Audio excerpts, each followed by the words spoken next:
Amigos de 724 Noticias, en esta ocasión es una ocasión muy especial debido a que, bueno, pues antes de empezar esta entrevista aquí en el estudio de 724 Noticias, quisiera comentarles, si usted el día de mañana o simplemente en este día eh, esperara a un familiar, a su ser querido, y el día de mañana o en esos minutos ese familiar ya no estuviera y de súbito muriera, ¿qué haría usted?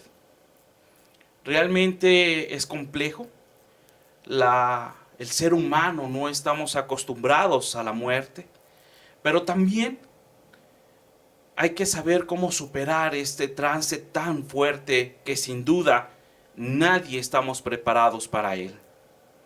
Rubén, ¿qué podemos nosotros tener en cuenta y de dónde viene este libro? Rogelio, muchas gracias, muy buenos días a todos, a toda la audiencia de 724. Antes que nada, muchas gracias por este espacio para poder platicar, como bien dices tú, de un tema que además yo añadiría que es inevitable. Esa es parte de la condición humana. La muerte es la parte más segura, más intensa y con mayor certidumbre que tiene un ser humano cuando llega a este mundo. Y como bien dices, en nuestra sociedad, en donde hacemos cultos, hacemos fiestas por el Día de Muertos, en realidad el tema de la muerte es algo que preferimos evadir, no abordar de una forma más natural y por ende no entender ni comprender que la muerte forma parte de la vida, ¿no? Y que si no tenemos esta concepción o no tenemos esta aceptación de esta circunstancia inevitable, nosotros no estamos preparados para afrontar este tipo de sucesos y que cuando nos ocurren podemos encontrarnos en uno de los peores momentos de nuestras vidas porque no sabemos cómo resignificar, cómo otorgarle un nuevo significado a tu proyecto de vida. Y explico aquí en este libro que yo escribí, que se llama Cuando el amor quiebra la razón, explico lo que yo viví en ese primer año y meses después de haber enviudado. Este libro lo que pretende básicamente es acompañar a la gente y además exponer de la forma más franca posible lo que un varón puede vivir al momento de perder a su pareja. Pero aquí hay un personaje muy especial, Max. Un personaje que queda en medio de una situación y que aparte, en tu caso, tienes que lidiar con dos asuntos. La muerte de tu esposa y cómo hacer que Max sea, no se afecte tanto en esta situación, sino que en una primera noche han decidido dormir juntos y llenar ese espacio que quizá fue muy vacío en esa primera noche. Mira, como bien lo dices, Max es la columna vertebral de este texto, porque a través de él yo pude reflejarme y pude reflejar a otras personas lo que un hombre, y lo subrayo, en una sociedad como la nuestra, tiene que enfrentar pues, cuando pierde a la esposa y en el caso de Max pierde a su mamá. La sociedad mexicana no concibe al varón con la capacidad de poder enfrentar la administración de una casa, la educación de un hijo, ni mucho menos poder llevar a cuestas el duelo de toda una familia, ¿no? Que se ve golpeada por la partida de mamá. Es precisamente eso la motivación o una de las motivaciones que me llevaron a plasmar este libro, que te platico. El origen no era inicialmente escribir un libro. Yo empecé a escribir cartas para Max. Me lo quería yo imaginar cuando tuviera 15 años, y que llegara a esa etapa de la adolescencia de tantos cuestionamientos como cualquier ser humano, pero con este ingrediente, ¿no?, de que mamá ya no estaba. Estas cartas contenían las primeras decisiones, las primeras pensamientos, sensaciones de que yo decidía, y que cuando él tuviera esas preguntas, tuviera en papel el fundamento de por qué yo había decidido tal o cual cosa. Aquí hay una parte que tú manejas, Rubén. Estamos hablando de no ocultar una realidad. Así es. Normalmente es lo que hacemos, Sí. ocultar la realidad, quizá para que no duela, quizá para decir que no tenga un problema futuro. Pero bajo tu experiencia, ¿cuál es la mejor decisión? Mira, y es una opinión, y es como un consejo de amigos. Yo creo que mientras más directos seamos en todos los temas, y especialmente con nuestros hijos, les vamos a generar una información más objetiva. Como bien dices, uno a veces oculta o posterga la información pensando que van a sufrir menos, sin entender que el sufrimiento es inevitable, ¿no? El dolor producido por la partida de alguien, de la familia, un abuelo, un hermano, un papá, es inevitable. El sufrimiento es con lo que podemos nosotros trabajar, cómo procesamos esas sensaciones, esas emociones, el enojo, el miedo, ¿no?, que te genera toda una pérdida, ¿no?, de un ser tan querido. Y yo lo equiparo como con el tema de la sexualidad. Un niño a veces te pide la definición de algo, ¿no?, el nombre físico de un genital. Y uno, como adulto, en aras de no entrar de lleno al tema, empieza uno a generar y a dar información de más que el niño no te está pidiendo. El mismo caso es el tema de la muerte. Y hoy te puedo decir que los niños tienen una concepción muy especial sobre la muerte. Puedo decirte que incluso sufren menos que un adulto porque no tienen tantos prejuicios. Pero es muy importante darles una información adecuada y sobre todo lo más veraz posible, ¿no? Aquí hay algo que normalmente las estadísticas dicen que, bueno, quien se hace viuda es la mujer, Sí. no el hombre. Uh-huh.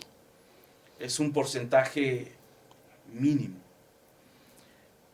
¿Cómo tú pudiste enfrentar eso ante la sociedad, ante esos ojos de los familiares, de tus amigos, o los que se decían también tus amigos? Claro. ¿Cómo pudiste afrontar esa viudez cuando todo está preparado para apapachar una viudez de una mujer? ¿Cómo es esto? Mira, es un fenómeno muy interesante porque, primero, estadísticamente, de acuerdo al INEGI, los varones viudos entre los 30 y 40 años no existimos.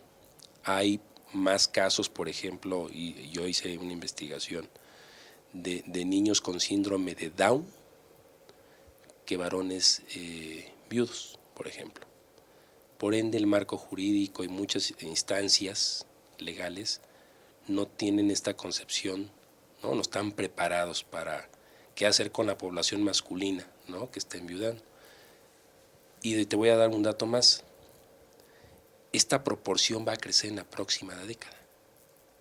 Vamos a ver más viudos entre los 25 y 45 años. La razón es que el rol de la mujer ya cambió. La mujer deja la casa para estudiar, para trabajar. Al salir a la calle se expone más y expone más su vida. Eso va a incrementar en los próximos 10 años. Te acordarás de mí, se acordarán los amigos de 724, que en el 2024 esta cifra aumentó. Y sin embargo, como sociedad no estamos preparados, no nada más para la muerte. En el caso de los hombres, mucho menos. En un dato, no existen cambiadores de bebés en los baños de los varones. A ese nivel de discapacidad social han conferido a los hombres. Y a mí me da mucho gusto ver ahora muchos hombres con bebés, con niños, ¿no? Solos, ya en este nuevo rol. Sin duda, cuando dices no estamos preparados, es difícil prepararse. Sí. ¿Verdad? Muy. Pero también, bueno, esto lleva a toda una familia el saber prepararse junto con esa persona. Sí. Es por eso que hoy, más que nunca, quiero agradecer que nos traigas Cuando el amor quiebra la razón. Gracias. Es un libro muy especial, un libro totalmente fuera de serie. ¿Por qué lo digo fuera de serie? Porque es un libro hecho una historia, la cual cuenta una realidad, y una realidad que vivimos todos. Pero también es muy, muy cierto este tema, cuando el amor quiebra la razón. ¿Por qué? ¿Por qué el amor quiebra la razón?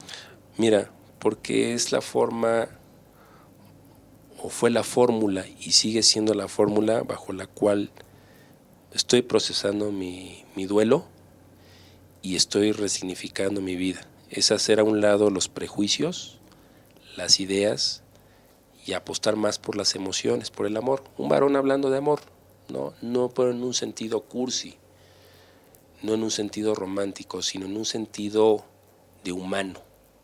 Porque si hay algo que a los varones en México se nos ha impedido es a sentir y mucho menos a expresar esos sentimientos. El tema del llanto. Yo lloraba en privado. Es más, Max no me veía llorar los primeros meses. Y es él el que me confronta. Y me dice, pa, un día me lo dijo, ¿por qué no lloras? ¿Ya no quieres a mamá? Cuando seguramente lo que él quería era compartir esos momentos de llantos con su papá. Y a partir de ahí aprendí a no esconder estas emociones. Y cada vez que tengo oportunidad de conocer a un papá, a una mamá, sobre todo a las mamás, ¿no? Decir, a los niños no los hagan duros, no los coloquen una coraza, porque es innecesaria, una armadura. Háganlos más seres humanos, háganlos sensibles. La virilidad, la sexualidad no tiene que ver o no está fundamentada o condicionada con la menor sensación, la menor emoción. Todo lo contrario, te complementa como ser humano. Y eso es lo que yo pretendo con Max y lo que yo comparto con la gente en este libro. Agradecemos mucho, Rubén, tu aportación que nos das, y tenemos noticias para nuestros amigos de 724. Sí, claro. ¿Cuáles son? Pues mira, les podemos con mucho gusto regalar algunos ejemplares para que puedan compartir esta historia que la brindamos Max y yo inicialmente, ¿no? Con mucho cariño, decirles que no están solos y que además siempre que tendré la oportunidad, pues agradecerte a ti, querido amigo, después de tantos años de conocernos. Gracias por estar, por ser y por estar con nosotros, y dedicar lo que viene, ¿no? Que ese es un segundo libro, dedicárselo a Max, a Monse, a mi otro hijo, Leonardo, ¿no? Y a la memoria de la nena. Esta historia continúa. Esta historia continuará, así es. Muy bien, Rubén, pues muchísimas gracias. Y quisiera terminar con una frase que está aquí. Firmes y dignos. Así es. Muchas gracias, Rubén. Gracias. Muchas Rubén. gracias, amigos de 724 Noticias. Ya saben, este libro, Cuando el amor quiebra la razón, lo pueden conseguir sin duda en varias partes. Y bueno, también aquí en 724 lo van a poder hacer. Y recuerden, siempre, siempre y día a día, vivirlo al máximo. Muchas gracias y buenas tardes.